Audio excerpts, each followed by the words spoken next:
All right, good afternoon. We are continuing our work on Senate institutions on Wednesday, the 22nd. And now we have the Agency of Digital Services, and the secretary has come to as the first visit of the year of the session. So we're very happy to have you. So we will introduce ourselves to you because I know you know Senator Ingalls, but you haven't met her. Pleasure. Joe Major, Windsor. And I'm Rob Plunkett, Bennington. Sam Novis from Orleans. And Wendy Harrison of the Wyndham District, and I have the pleasure of being the chair of this committee. And so, Secretary Riley Hughes, if you would take it on. Perfect. Thank you. Thank you. For the record, Denise Riley Hughes. I am Secretary for the Agency of Digital Services. I also hold the role of the state CIO, so Chief Information Officer. With me, so that you have a chance to meet them, is Deputy Secretary Andrea DeLabriere and our Chief of Staff, John Kelly. Thanks for being here. So we wanted to take an opportunity to at least give an overview of digital services, given this is our first time in this committee. And I will cover the topics that you are most interested in if you'd like, but I think just a general overview of who we are and what we do and what we've been working on is probably important. Perfect. I expect through session this year, we will likely have some updates and information, possibly new projects. I expect, after this month, we'll have even more exciting things to talk.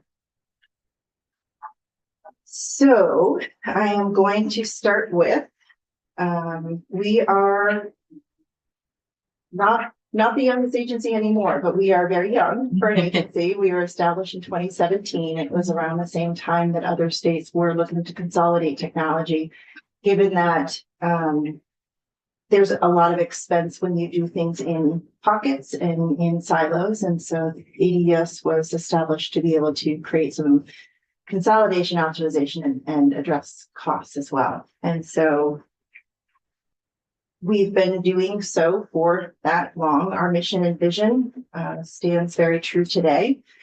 Really, it's about working with our partners in state government around delivering comprehensive technology solutions. I'm not going to read this by word, but you can also see our vision as well. And so everything that we're doing really centers around what our focus is as an agency. We're an internal service agency, so we do support all the executive branch. We also support the elected offices, but we are not the IT arm for judiciary any longer or the legislative branch. But we do work with them, in some of the aspects of the work that we're doing. Okay. Mm-hmm. So I think it's important to look at our focus areas. These are things that I established when I joined ADS as the CIO in September of 23. I've been with the state since January of 23, so a few short years. One of the things that we are set on in this stage of our maturity is user experience, right from Vermonters to state agencies, state employees, and even our own agency. But ultimately, it's about Vermonters. We want to be able to create a technology and digital experience for them where when they come and operate with the state of Vermont, that they have a similar experience regardless of who they're working with. And we have been working towards achieving that. I think we have a long road to get there, but we've put some solid foundations in place in order to get the ball rolling. Standards is another. Coming from so many disparate IT organizations into a consolidated one, everybody was doing things differently. And so we're really driving single standards. That can be at the platform level, that can be at the process level. We're also simplifying, reducing complexity, which is what you've seen, I think, a lot over the years around modernization, consolidation, getting rid of some of the legacy technology that we struggle finding resources and skill for these days. And also from a simplification standpoint, if folks are using similar or same systems for various activities, I guess a good example would be our unemployment insurance program that we're moving towards to improve unemployment insurance system is actually the same system that we are modernizing our DMV on. So this very similar look and feel. We also can maximize skills and resources to be able to expand across the different agencies and departments. Great. And then predictability. And Chad, on the, thank you. Did you guys oversee the DMV part of it? Yes, Okay, yes. I know, I was unaware of that, so that's Yeah. helpful. And then predictability. One of the aspects of the agency and one of the areas that we have to focus on is identifying spend, but also finding cost savings. And one of the things that I'm sure that you hear often, you probably feel yourself is, I didn't know it cost that, or it, you know, that it's so difficult to work with. And we're really looking to make the cost of technology much more transparent. So folks know what they're spending their money on, what they can save their money on, and maybe even do some cost mitigation steps as well, because I think we still see some duplication of purchases often that we're also looking to address. That's great. Can I ask you a question? And then I see you. Senator Major, this is just my second session, and it seems that there has been like cost shock, basically, that has caused the state over the years to not pursue new technology. Yeah. And probably cost more than it would have if we had adopted the technology. So I think your predictability is in relation to that. Yeah. Situation. Very much so. Okay. Yeah, and I would say, just to address that, it's covered in some of the slides, but our funding and our cost recovery model has also contributed to the gap in predictability around cost, and that's something that we're addressing as well. Great. Senator Major? So wanted to piggyback on what Senator Harrison said. In the predictability, I think obviously the legislature carries the purse strings on that. How are we communicating to the legislature? Hey, this is coming down the pipe, i.e. Something like a global pandemic that unemployment infrastructure can't handle. And you're going to have to deal with this. How are we communicating that to our legislature that we're having to upgrade several? This is going to be a major lift in funding and in manpower. With the various departments that we have within EDS, we have the Enterprise Project Management Office. And so they are the team that is managing all of the projects across state government. And we also have Enterprise Services. And so that's we didn't number the slides, so I couldn't tell you the number. Enterprise Services are the division that provides the care and feeding of the day-to-day, including maintaining and supporting the existing and legacy systems and the new upcoming modern systems. And so what we have been working on is our service catalog, but also our support model, so that we could put a dollar value to certain systems and also build a projection model around, especially with the legacy. If it was built under a CapEx model, what we would anticipate to be the breaking point where we would have to actually have a major capital investment in that in order to maintain that system moving forward. Moving into a cloud first model, we've been able to take advantage of more of an OpEx model, but that OpEx has been delivered in various ways under different recovery models to the agencies. And so I expect this session, you will hear more about improving of that and our plan to make that happen. That does make it a lot more predictable, but in order to do so, you have to break some of the old processes in order to find those improvements for the new ones. Thank you. Does that help? Yes, absolutely. The communication to me and my colleagues, it's just very important. Yes.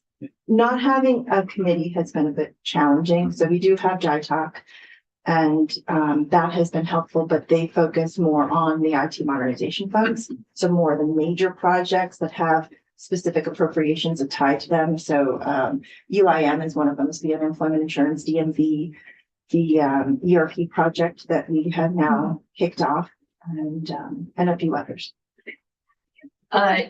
Okay. I have to sort of like, kind of lay a baseline here. You're using some jargon.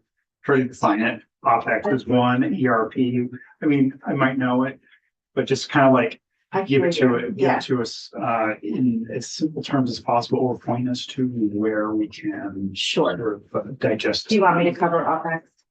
Sure. CapEx? Sure, Okay. sure. So traditionally in an IT, so information technology world, where we bought a server and we put it in a data center and we plugged it into a bunch of network gear, it was based on a capital expenditure model.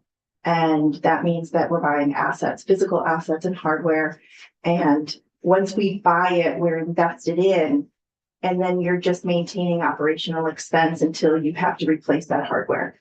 We're not in that world anymore. Technology is not in that world anymore. We're in a cloud-based world where we are, the costs are absolutely operating expenses. But so it's not just the people, it's also the cost of the asset now is built into an operating expense model. So that's the OpEx. Compute or subscription-based licensing contribute to whatever that operating expenditure model would be. And so we have very few capital expenditures when it comes to our technology now. We have gotten ourselves out of the data center business. And so we are mostly, except for our legacy technology, in the cloud. Okay, and Senator Ingles? And if it's gonna be a slide, I mean, as you said, we're not gonna get through all what you want, and I'm sure Madam Chair's gonna have you back a lot because this is all brand new to us, but DMV, big lift, unemployment, big lift. What's the next big lift after that? ERP. So that's the enterprise resource planning, which is basically the foundations and operations of state government. So it is our human Oh, is that capital all? management. That's it. It's a really simple lift. So it's our HR, human capital functions, all our HR management, which this is all 3 branches of government, budget and finance. Mhm. So right now, I think that we spend a great deal of energy and effort operating state government on spreadsheets. Yeah. Which does not allow the level of predictability and transparency that we really need to have. And so this new system, you'll hear Workday, you'll hear ERP, you're going to start getting user communications in your email about all the great things happening. This project is touching each one of us as users, and it will also impact all of our business offices from a process and process improvement standpoint. We've all now experienced the vision system, so. Yeah, I We hope understand some of we can the- put that to rest very soon. Yeah. please.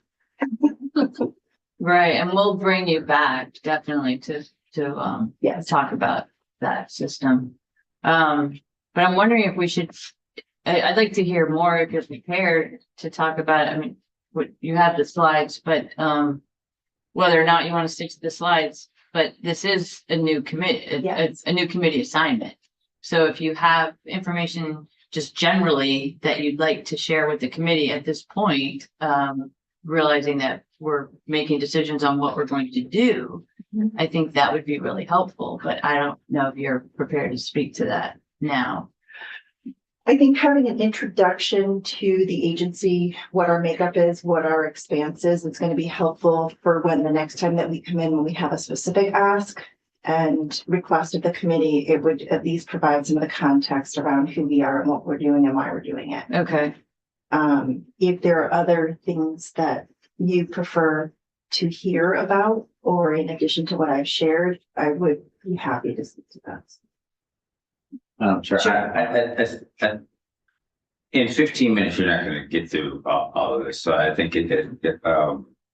because you went through 2 slides and we had like 17 questions. So, Well, I prepared for anything, whichever Okay. direction you would all like to go. that's great. all right, so I mean, we're just going forward and, Okay. you know, and then maybe bringing her back. Yes, So let me talk about a couple of highlights that I think would be relevant for what you may hear this session. And I'll start with the divisions. we have 6 divisions in the Agency of Digital Services, 389 positions. Those positions have been the same since we were formed and created. We have a security division that is run by our Chief Information Security Officer. You'll hear CISO a lot, and that's who that is. This is the person that is responsible for our security posture as a state. They work very closely with the Vermont Intelligence Center under the Department of Public Safety. So those folks handle public safety side of security. We handle cybersecurity when it comes to state systems, state staff, and state services. They have quite a hefty job. We have got a number of analysts and security resources on there. I'm trying to think of the classification title, and it's escaping me at the moment. We have our Enterprise Architecture Division, and this is the division that our Chief Technology Officer runs. And this is the division that works closely on a project basis to ensure that as folks are envisioning and coming up with their plan and idea for how they want their system to look and operate, that it aligns to our standards. We also have a data management and artificial intelligence division. And what's really important here is Vermont was the first state in the country to have a director of AI. Okay, I remember that from last year. And something that we're really proud of, but in that we identified that you can't have artificial intelligence without data, and you can't have it without security. Well, we had a security division, but we collapsed the data division with the AI team.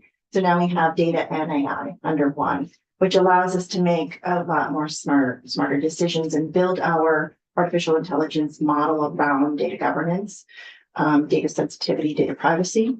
And so this team is doing a lot of great things. They've been involved in almost every single project that we've worked on. They tend to be the starting point for some of the services that you may see other agencies across the state deliver on. So the Agency of Commerce and Community Development just launched a dashboard on housing. So this data team worked really closely with them on the housing piece. It's also the division that has our VCGI team, so our Vermont Geological Services team. So all of the topology mapping, the state mapping, the work that that team is doing around LiDAR. yes, And all kinds of stuff. all kinds. Water, We're touching yeah. everything. Yeah. So that's why we're truly, when you look at the Agency of Administration handling all administration across the state, we're handling all of the tech It's great. that goes behind that. That's super valuable for towns too. Very much so. The dashboard is wonderful. We're actually working on a program right now in support with the Department of Public Safety because Commissioner Morrison is the Homeland Security Advisor for the state. And so all of the federal cyber grant funding starts with the Homeland Security Division. So you'll hear SLCGP. So it's state, local. It took me a long time to get that acronym down. It's the state local cyber grant program. I almost forgot my GP. And this is a program directly tied to benefiting municipalities across the state. And so we are about ready to kick off the first phase of that. But we see municipalities as an extension to state government. And we do know that they're underserved in that space, especially around technology and security. Sure. So you'll hear more about that program.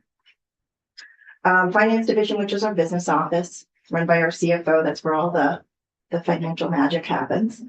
And the enterprise project management office. Those are the folks that are all the business architects, business analysts, project managers, portfolio managers that work across all of the agencies to keep their projects moving forward, but also delivered in the same way and in the same model for consistency's sake.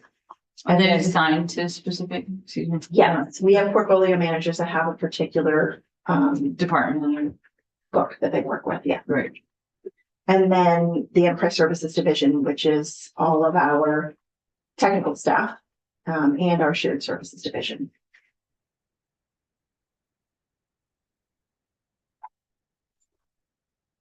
So, looking at the clock, the So you'll see AES Technology Services is one of those slides in there. So that's just a highlight of the things that we do.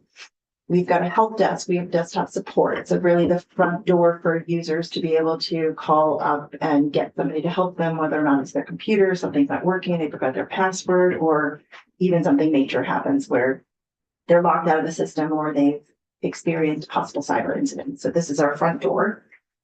We are, and I guess I can share with you from a cybersecurity standpoint, we are seeing a lot of traffic across the network around attempted intrusions.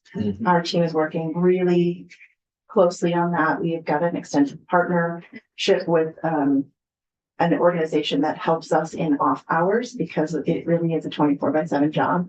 Bad actors don't decide to stop working overnight just because we're not working. And we are improving in that space greatly. We want to start tracking what the security spend is in our overall technology spend, because if we're underinvested in the security space, then we are creating greater risk to the state systems, data, and Vermonters. I think I covered the artificial intelligence division. You will see that the annual report was just released by the council. We've got a great AI council made up of folks from both inside and outside state government. And they are in place to inform and make recommendations to the division. And I would say that the other two that I think are really important that we have, and I think I don't even know the slide number, I will be more prepared to have numbers on my slides, is we have two other boards and councils. So we also have a cyber advisory council that was created in 2023 under Act 71. So the Cyber Advisory Council focuses around cybersecurity of critical infrastructure. And so that report should be released this week. The council's been working pretty aggressively on getting some recommendations in place. Their role is to establish some best practices across the state of Vermont. But when you look at critical infrastructure and the risk to Vermonters around the services that they depend on, really what we're talking is energy, electric, utilities, yes. And I anticipate in the future we will see education as part of critical infrastructure too, but really we're talking about the foundation of the institution itself, not a curriculum or anything like that. That is not our area of expertise.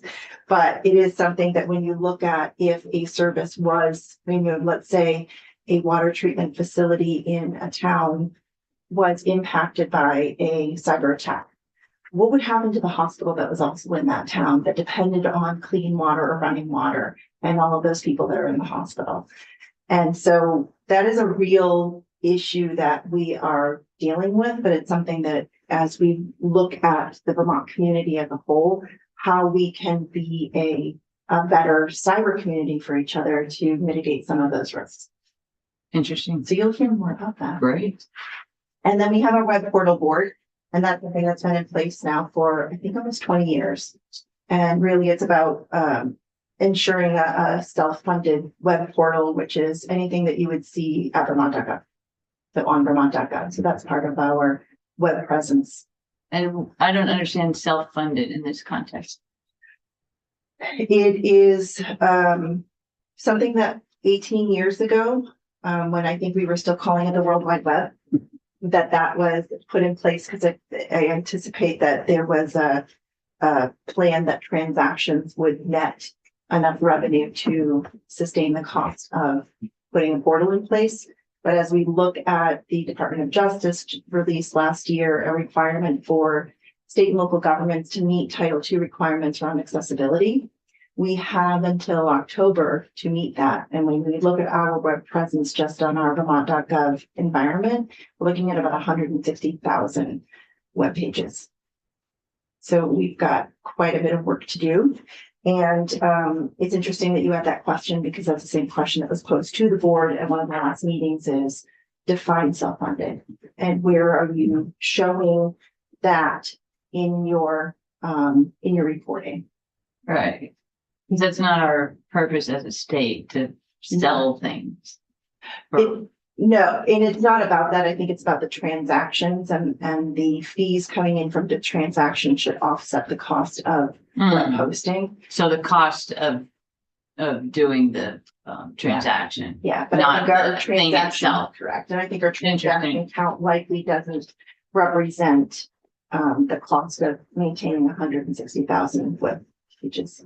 Right, because most things that we provide, there is not a fee because we have taxes. Right. Because we're a government. Right, exactly. Interesting. So Okay. it is likely that you will see some changes to the portal board to modernize their mission. Hmm. It's a lot. Yes. It is never a dull moment in the agency. We do have a lot of fun. It's exciting. And what we're trying to do is be a little bit less reactive so that when and if another pandemic, hopefully it will never happen, but if it does happen, that we're better positioned to be able to respond in those scenarios than before, where I think that we've been traditionally more of a reactive agency. And so now we're trying to put some dollars to the service so that we can actually prove some of those KPIs and metrics to show that we are providing tangible value to the agencies and to Vermont. And it sounds like resiliency is a goal. 100%. Yes, business continuity is really important in Right. what we do. But I would suspect just in the two artificial intelligence and cybersecurity in itself, it is changing and morphing so quickly that you have to be proactive Yes, instead of reactive. yes, very much so. Okay. Well, thank you for starting this conversation. I mean, it's good. It's a Yeah, hint of it is. what is It is a hit. and Yeah. an introduction. Yeah. And I will definitely work on making sure that I say less acronyms. That is, I appreciate you calling that out. I should have said it earlier in the treasurer's presentation as well. Mm, If there is something specific that you find between now and the next time we have a chance to meet, that I would be happy to provide information ahead of time or narrow in whatever those topics would be. great. And if you have ideas or suggestions about how we manage our work, that would be helpful too. Excellent. Okay. Well, thank you so much. Great to meet you all. Thank you. Pleasure. Thank you. Thank you very much. Thank you. I presume the state's mostly hosted on Amazon servers. Uh, That's right. No. No. We And host our own servers. As no, you said, we're not really in that business. no, Yeah. no, we have a small environment that all of our on-premises service that we had across the data centers in the state. So we did have one at National Life, Mhm. we had one in Waterbury. We've moved everything up to a hosting partner that we have in northern Vermont. Mhm. But we do have some in AWS and we have quite a bit in Azure. so are we good? No, yeah. Okay. I was curiosity. So we While are. we were shaking hands. And Yeah. Yeah.